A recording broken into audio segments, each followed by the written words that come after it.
Bonjour à tous, nous allons assister à une super masterclass sur ARRAN. Alors quand je dis ARRAN, c'est ARRAN Distillers. Pourquoi? Parce qu'en fait on fait maintenant la session sur Lagg et Lagg, justement nouvelle distillerie. Alors c'est pas tous les jours qu'il y a une nouvelle distillerie en Écosse, donc on est vraiment ravis de vous la présenter. Pour ceux qui connaissaient ARRAN, il y avait déjà une édition qui était légèrement tourbée qui s'appelait Macrimore. Donc là justement cette identité de la tourbe va être travaillée chez Lagg et je vais laisser justement les gens de la distillerie qui en parleront beaucoup mieux que moi. Thank you so much. Hello, hi. How are you all? Good, yeah? This is very weird. I can hear my own voice in my head. Very, very weird. Thank you so much for coming to the masterclass. Mariella Romano, obviously is my name, is there over there. And my colleague Fred over there in the back who's helping me with the technology, but afterwards he'll come on stage as well to answer all your questions. We get to try Lagg whiskies these days. It's my very first Lagg masterclass ever, no pressure at all. I've never done a Lagg masterclass before. Whiskey has not been released yet, so you get to try it before most people in the world. So you're very lucky. It's a great masterclass. So I'll tell you a little bit about ARRAN Distillers, of course, the company I work for.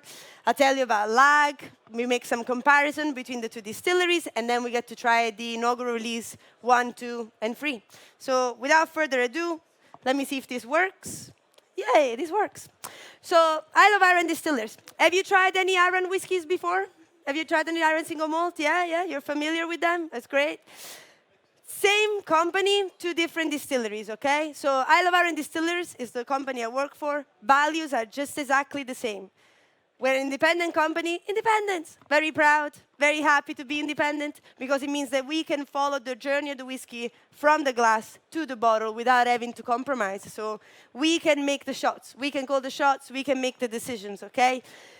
Obviously, being independent means that we can have quality at the forefront of everything we do. So the whiskeys that you're trying today, there's non-chill filtration, there is non-color, like no caramel added to this, and they're all bottled at 50% ABV. Normally, we do bottle at 46 and above. These guys, we decided to give them to you at full strength as well. Not only we're independent, we're also super young. Lagg Distillery was founded in 1995. Anybody born in 95? No? Fred? Good. We do have one. That's good. Claudio? 95? No? 90? No? Sorry, just asking.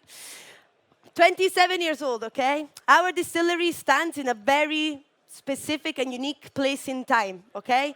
There were no distilleries before us for like 10 years, and there were no distillery after us for another 10, 15 years. ARRAN is kind of like considered like a pioneering distillery. The guy that founded us, Harold Curry, followed his dream in the 90s despite having literally everything against him, okay? If you think of like the big names, like the big guys, Brora, Portel, and Rosebanks, all these guys shut down in the 80s, right? Most whiskey distilleries did.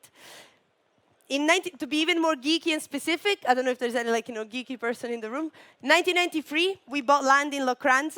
That's when Pitivik Distillery closed down, a famous lost distillery. 1994, we built a distillery. That's when Little Mill Distillery closed down. 1995, we started making spirit. So you understand, the dynamics. So not only is it amazing that we're still here and we're still independent, it's also amazing that we managed to build a second distillery independently, and now, after 3 years, we have whiskey as well, which is pretty phenomenal. We're young, we're independent, and very experimental. If you know ARRAN, you know that we like to experiment with a lot of different casks, different barley, peat, non-peat. And at Lagg, we just keep that tradition going, but with a stronger focus on peat. So we stopped producing peated spirit in Lagg in 2017. So Macrimores, if you know the Macrimore whiskies that we produce, they're still being released. We still have cask of peated stock, but all our peated production now is focused solely on Lagg Distillery, okay? So a little bit about us. I love ARRAN. Has anybody been to ARRAN before? Cool, that's nice. So Scotland, I'm pretty sure I don't have to tell you where Scotland is. I'm pretty sure you're aware, right? So right here, ARRAN is one of the most southern islands on the west coast of Scotland. I live in Glasgow. Unfortunately, I don't really like it as a city. I don't know if you've ever been before.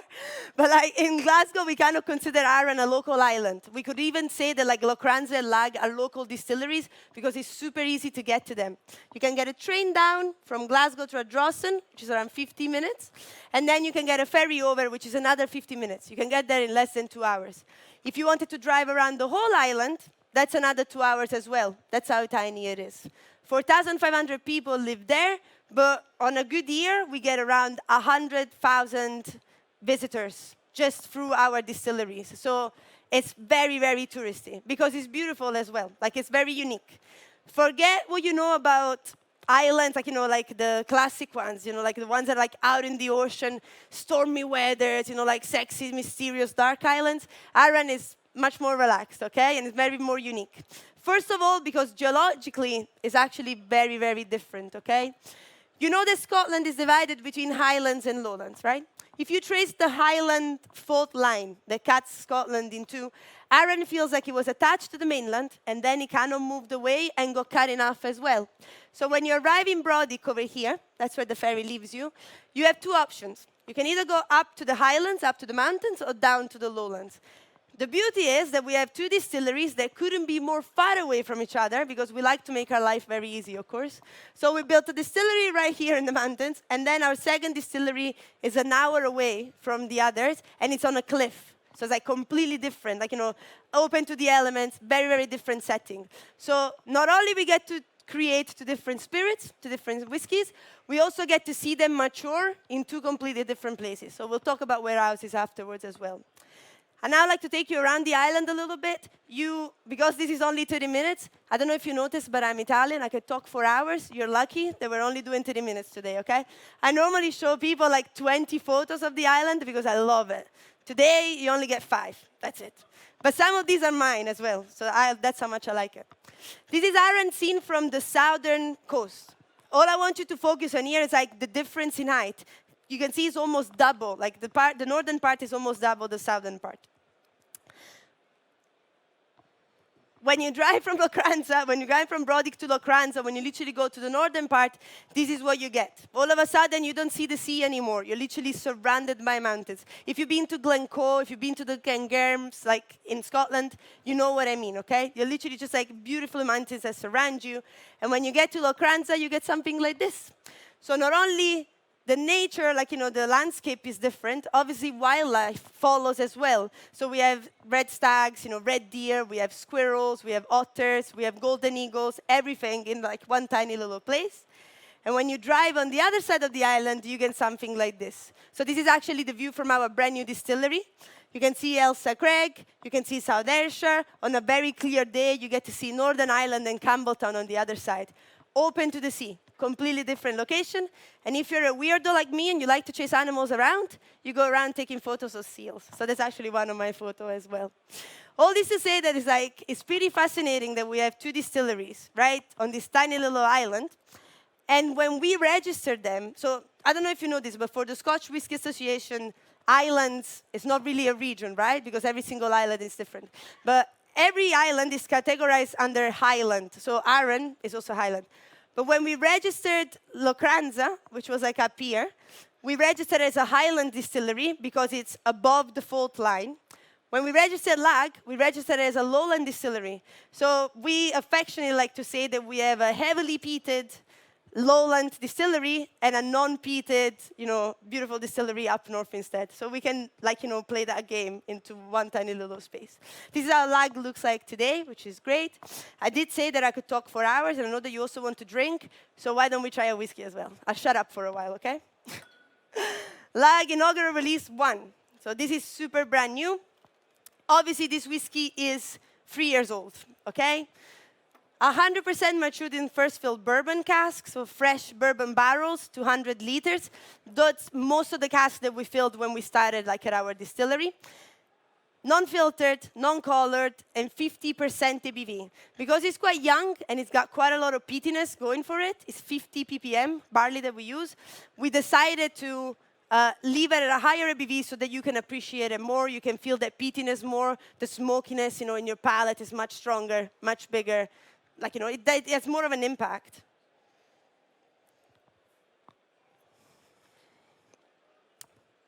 Delicious. Have you tried it? What do you think? Good? Bad? Horrible? No? It's 3 years old and we know it, okay? All I want you to focus on this is flavor and texture. It's a 3-year-old whiskey. I'm totally biased because the company pays me, to do this job. But I think that texture-wise, is actually pretty phenomenal. Like if you think of how creamy it is and how much it makes you salivate, like once the whiskey goes down, it has a very nice, promising palate. It's a very nice, promising texture. Flavor-wise, we are trying to go for a proper West Coast style. So the peatiness, the peat that we use is from the mainland, it's from Aberdeenshire. The barley that we use for this guy is Concerto, which has been made, peated for us at 50 ppm, 50. So it's not your Islay whiskey, okay? It's not medicinal.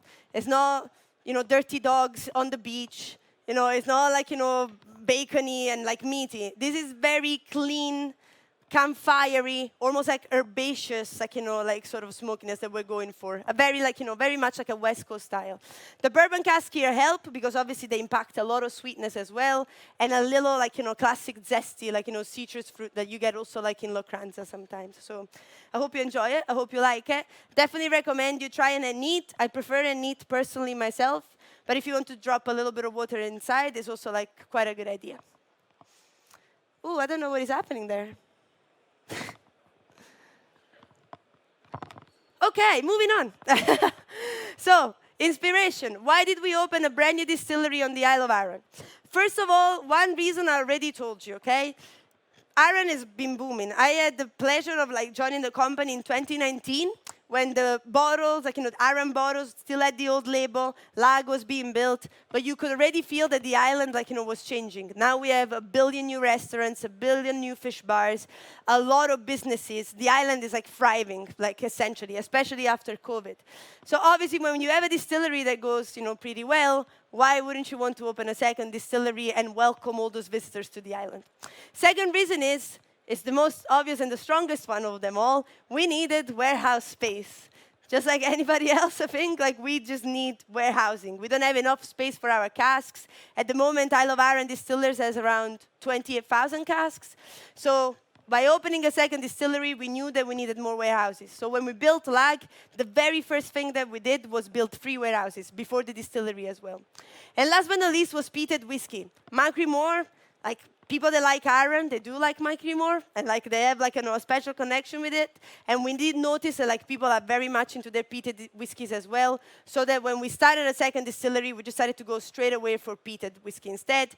Instead of doing it the Macklemore way, which was very mild, it was very light. Our first master distiller at Locranza, Gordon Mitchell, he came from Connemara, so he was making Irish, peated whiskey before. So we started with 12 ppm. When James McTaggart came from Bowmore, we went from 12 to 20, and then a little bit of experimentation, 40, 45, but we decided we'd like to just go full in and do as high as possible the ppm that we could, essentially. It's also a nice story to tell because every time I do an ARRAN masterclass, I always talk about, the past of ARRAN, the illegal distillation, that was thriving in the 18th and 19th century on ARRAN. But Lagg is very much where everything is at. All those illegal distilleries were on the southern part of the island because it was so much easier. There were no roads. And it's all hilly, and there's full of water, lots of little burns. So obviously, if you want to make illegal whiskey, and then you want to smuggle it out at sea, why wouldn't you go to the lowland coastal part of the island, right? So the last distillery that we had, the last legal distillery before Locranza that we had on the island, closed down in 1840, and it was just next to our distillery today. It was at Torrelin, near Lagg, this tiny little village.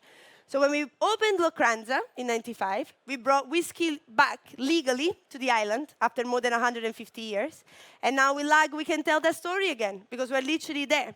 We also supported one of our warehouse guys, which also happened to be a historian, to write a book called ARRAN Water. If you like to read about Scottish history or illegal whiskey history, in Scotland especially, highly recommend the ARRAN Water by Gregor Adamson, so that you can actually read and learn all the tragic and also non-tragic stories, the excise men and illegal distillation brought to Scotland and ARRAN as well. Right, we do a little bit more photos now, but I'd like to take you on, a journey through time, okay? 2017, that's when we bought land on the southern part of the island. This is my boss, managing director of Isle of Arran Distillers, Ewan Mitchell, and that's our former master distiller called James McTaggart, who's now retired.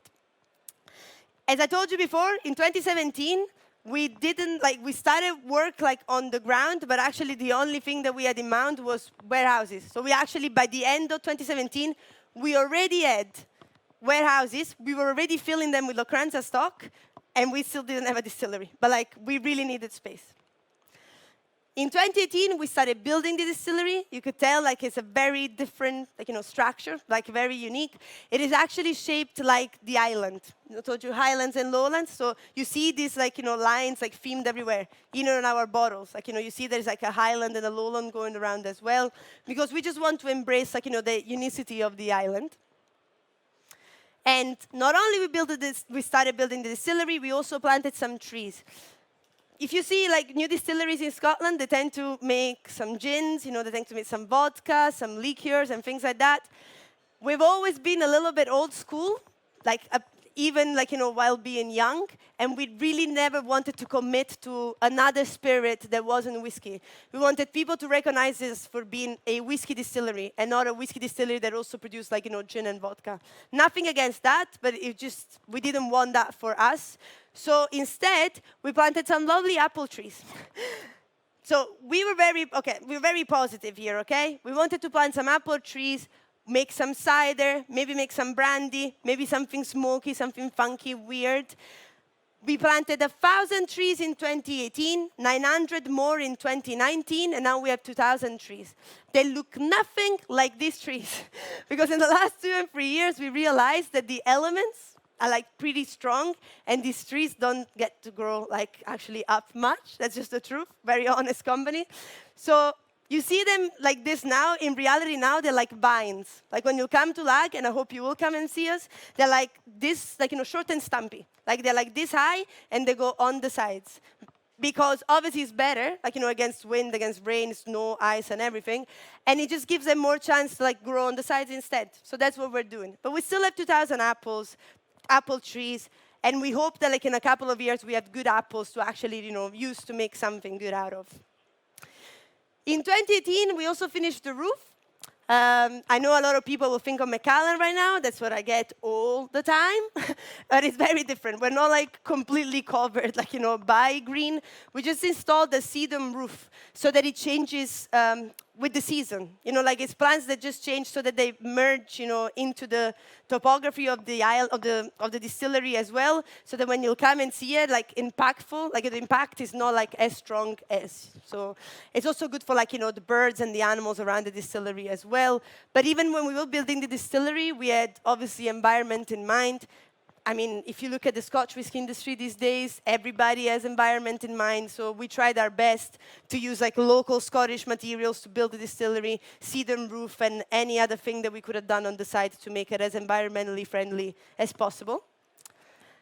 2018, we also got our stills, completely different from Locranza. That's just a nice sunny photo of Lagg.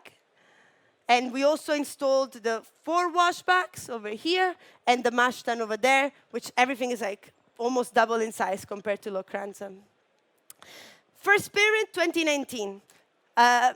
It was fascinating for me to learn that. I thought everybody had a clear mind of what to do, but actually when we started making spirit in 2019, we had to distill a few times just because. The smokiness wasn't coming through. We were deciding on the cuts and everything. So we started making spirit, and then only afterwards, a month later, we started filling casks with the spirit that we really wanted to make.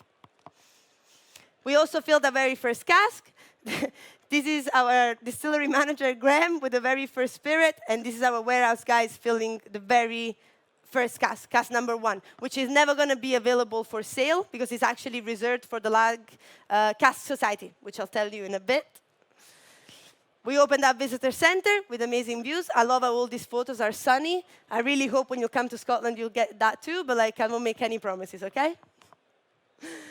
This is our light cask wall. So I told you that cask number 1, was reserved for them. So what we did also, because we were not making anything on the side, spirit, gin, vodka, juice, whatever, we sold 700 Lagg casks to privates. Anybody could have bought a cask of Lagg, okay?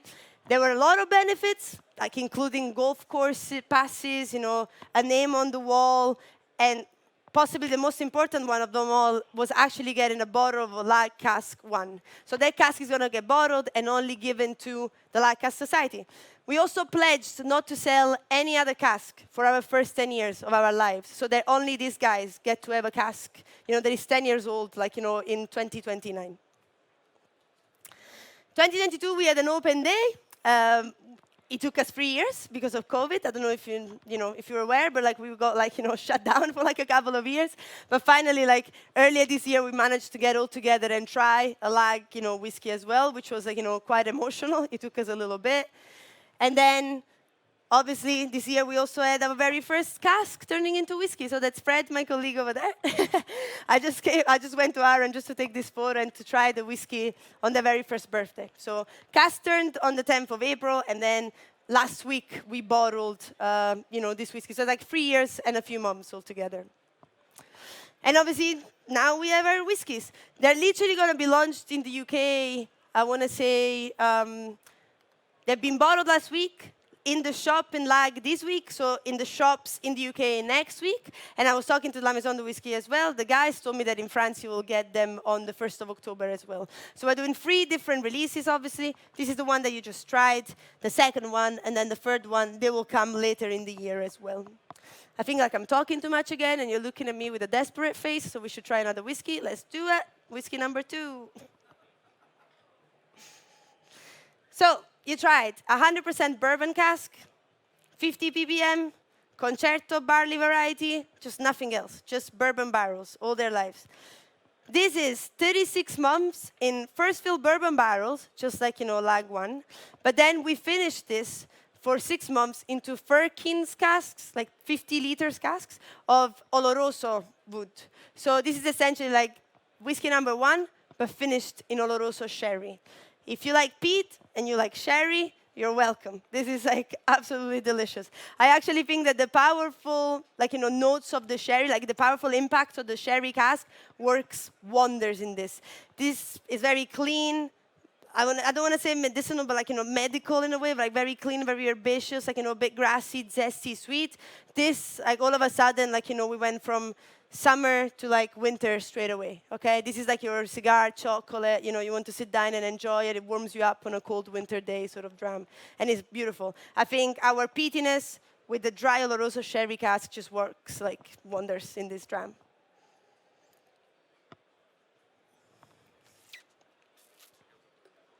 Nice. What do you think? Good? Yeah? Do you prefer it to whiskey number 1? Yes? Fair enough. Fair enough. So I'll just show you the breakup of all 3, because afterwards we'll try that one as well. So exactly the same thing as I was telling you before. Concerto, peat from Aberdeenshire, water from a borehole, 100% first fill bourbon, bourbon in sherry, and then bourbon in wine after that. So moving on, I would like to take you on a little tour of... Oh, you want me to go back?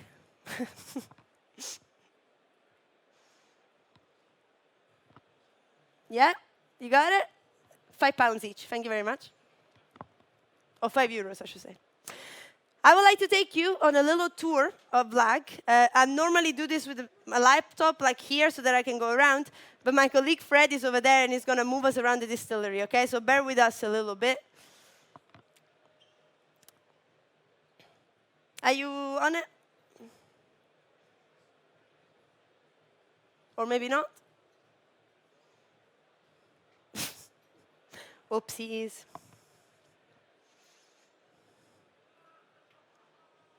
Okay, I don't know what happened. Never mind. I'll just take you around the distillery like this. If technology is giving up on me, okay? Give me a second, all right? We can do this. We can do this. No, it's just not working. Oopsies. Oh, well, let's talk about something else then, shall we? So, like distillery, what I wanted to do was walk you through here, essentially the visitor center. I just wanted to show you like the shop, like the 2 cafes that we have and the amazing views that we have over there as well. Hopefully soon we'll manage. And then take you around the distillery as well. So how do we make whiskey? I'm pretty sure you all know what whiskey is. I mean, you're a whiskey like Paris. I wouldn't expect anything else. But I have a very non-romantic, painful way of explaining how whiskey is made, okay? If you take a beer made with malted barley, without hops, distilled twice, and put in a cask for 3 years, that's whiskey, okay? We are now all on the same page. We all know how to make whiskey. Now, how do we make whiskey at Lagg, though? I know I shouldn't do this because it's a bit unfair, but I like to explain how we make whiskey at Lagg compared to how we make whiskey at Locranza, because I also want you to understand how different, like these two distilleries are. Before I do that, can I have a nod of confirmation from the guys in the back that this tour is going to go? No? Is it not going to happen? No? Just one moment? How long is a moment? I'm joking, not joking. I mean, we have the whole day. And what time does the fair end? 7, 7:30? 2 minutes? Whoa! Hey, we got there. So, welcome to Locranza Visitor Center. That's what I wanted to show you. Amazing, beautiful, brand new shop over there. Not only we have now Lagg, of course, but like if you wanted to get some very exclusive, heavily peated ARRAN, like Locranza malt, we stock some very special things that were done for Lagg only. We have a very nice cask. If you wanted to get like a live cask, bottled as well. Again, heavily peated ARRAN, bourbon and sherry casks. They're very, very good stuff. If we would like to get out, I'll also show you very quickly the cafes and the view from the top, please. Everything is so shiny and new. I love this shop. It feels like a drunk man that is trying to get into the distilleries. We'll get there slowly.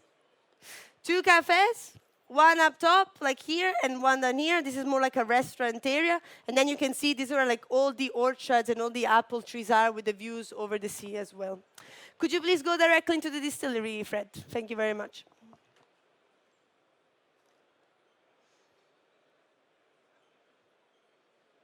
Woof. We got into a tasting room.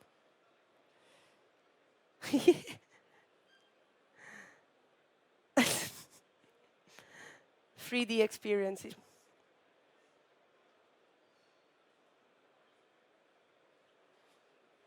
And voila, you. So, can you turn around towards the mash tun, please? Perfect. So, how do we make whiskey? First of all, barley. We don't use our own, local barley a lot. We only do 2 weeks of malted local barley a year. Most of the barley that we get is from the East Coast, exactly the same place where we get our peat from. In the old days, a couple of years ago, we were using Concerto. Right now, we're using Laureate and Diablo, which are like the barley varieties that are a little bit more, used in the Scotch industry these days. We get the barley already malted and already peated at 50 ppm. It goes into the grist bin, and then it gets crushed and into the mash tun. Just like any other distillery, we do a mashing with 3 different waters. What we want to do here is extract as much sugar as possible from the barley, of course, right? So we get the first water at 63.5 degrees, second one at 74, the third one at 90 degrees.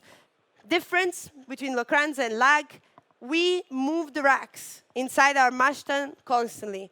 This is a semi-lauter stainless steel mash tun. What does it mean? Stainless steel, obviously the material. Semi-lauter means that there are some racks inside like this that go around in a circular way. They don't go up and down as well. If they were going up and down as well, it would be like a full lauter mash tun. We move them because we want a wort, that's the name of the liquid inside the mash tun, which is cloudy, okay? In Locranza, we sparge barley and water together from the top, and we don't move it, we don't stir it, so it stays clear. We get like a spirit which is like sweeter, like softer. In Lagg, we don't want sweet and soft, because we want like a heavily peated, like nice big dram. So we stir it and we get a cloudy wort, which is gonna give us a beer or a wash, which is more nutty, it's earthier, okay, richer. As soon as we have 1,000 liters of very sugary water, we move it into our wash bags. We still use, to these days, Oregon pine wooden wash bags, because even if it's like, it's expensive and they need a lot of maintenance, it's the old way of doing things, and we like it that way.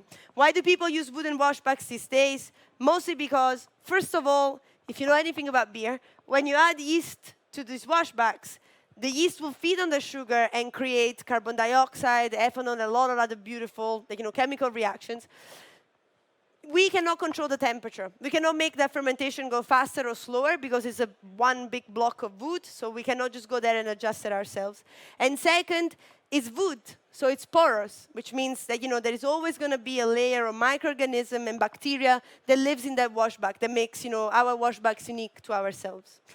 Fermentation-wise, bear with me, it's a little bit complicated. Monday to Friday, we do a faster fermentation, 55 hours, with a distiller's yeast, which is called Carry M. On the Friday, though, when the guys go home for the weekend to party, they don't really party, it's ARRAN, there's not really like a club or anything anyway. But when they go home to the pub to enjoy themselves, they leave those washbacks filled, so that when they come on Monday, they can distill straight away, okay? So those washbacks go as high as 110 hours. So in general, we say that we do 75 hours fermentation. Last but not least, distillation. Completely different from Locranza. One thing that I should have told you as well that I forgot about is our water source. In Locranza, we're very focused on very good quality water, right? Because it comes from the mountains from up north. And Lagg, the water comes from a borehole from underneath. So it's not as pure and clean and nice. We actually have to treat it to use it first, and then we go through distillation. This guy is 10,000 liters big. We put this beer at the end of fermentation, which is around 8% ABV. We distill it out, we get a spirit, and then we distill it a second time, classic double distillation. Again, all you need to know about distillation is that in Locranza, we run one of the slowest distilleries. In Scotland, we take around 6 liters of alcohol per minute when we collect the hearts, when we collect the spirit that goes into the cask. At Lagg, we run it super fast, and we don't let the spirit get too much reflux inside the still, because we want a little bit of their harshness. We want a bit of that richness. So we take around 10 liters of alcohol per minute when we distill, at Lagg. All the spirit gets collected underneath, and at the moment, we're filling around 90 casks every Tuesday and every Thursday morning. So there is a spike in growth, which is quite big. And when we started in 2019, we were only making around 200,000 liters of alcohol per year. And now, in the last few years, we caught up, and we're making around 600,000, which is almost just as much as we make at Locranza. So I feel bad calling us a small distillery anymore, a small company, because between the two sites, we're making more than 1 million liters of alcohol per year these days. Moving on to whiskey number 3. Which is the 30 months in first fill bourbon and then a finish in ex-Rioja wine casks. So exactly the same concept of whiskey number 2, bourbon finished in something else, but this time we decided to go for wine. Also Rioja, which is Spanish wine, so it's definitely more on the dry, nutty, spicy side. So if you like wine influence, or if you tried whiskey that have a strong wine influence, that's what you get here.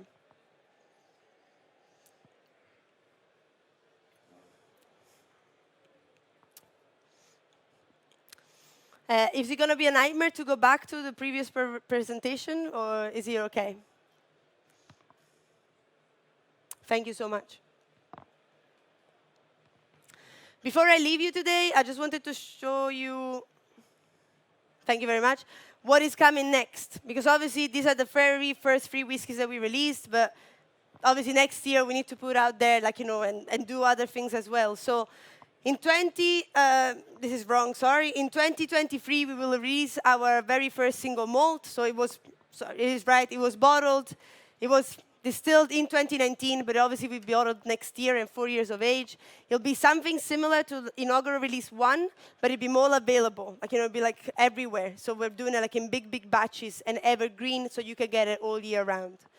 We're also doing something fun between the 2 distilleries. If you have 2 distilleries on an island, why not, have fun with it as well? So in 2020, we filled bourbon cask, quarter casks, and sherry casks with 50-50 Lagg New Mix Spirit and Locranza New Mix Spirit. So we're doing a blended at birth sort of project, but these whiskeys are maturing together. This is one of the most exciting, one of my favorites as well, the Calvados one.